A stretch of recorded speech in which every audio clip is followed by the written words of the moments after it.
सांगलीतील मिरज रोडवर असणाऱ्या मार्केट यार्ड जवळील 2 वर्षांपूर्वी झालेल्या रिलायन्स ज्वेलर्स दरोड्यातील संशयित प्रिन्स कुमार शिवनाथ सिंग यास विश्रामबाग पोलिसांनी आज अटक केली आहे। डेहराडून कारागृहातून त्याचा ताबा घेत ही कारवाई करण्यात आली आहे। गुन्ह्यावेळी दुचाकीवरून पळून जात म्हैसाळ रोडवर त्यांनी दुचाकी टाकून पलायन केल्याचं समोर आले। पोलिसांनी आतापर्यंत दरोड्यातील 6 संशयितांना ताब्यात घेतला असून अद्याप मुद्देमाल जप्त करण्यात आलेला नाही। प्रिन्स कुमार याच्याकडे आतापासून चौकशी केली जाणार असल्याचे पोलीस निरीक्षक सुधीर भालेराव यांनी सांगितले।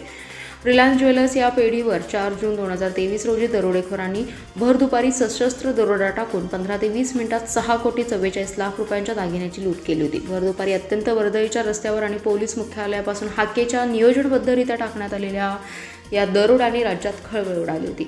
या गुन्ह्यातील मुख्य सूत्रधार सुबोध सिंग याला अटक केली। त्यानंतर महम्मद मुख्तार याला बिहारमधून अटक केली। यानंतर प्रिन्स कुमार याचं नाव निष्पन्न झालं होतं।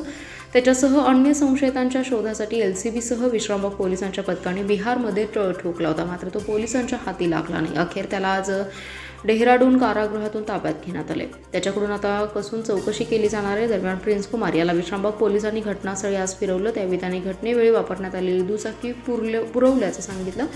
ही दुचाकी कर्नाटकातील असून लातूर येथील घेतल्याचंही सांगण्यात आले। ही दुचाकी महात्मा गांधी चौकी पोलिसांच्या हद्दीत जप्त करण्यात आली आहे।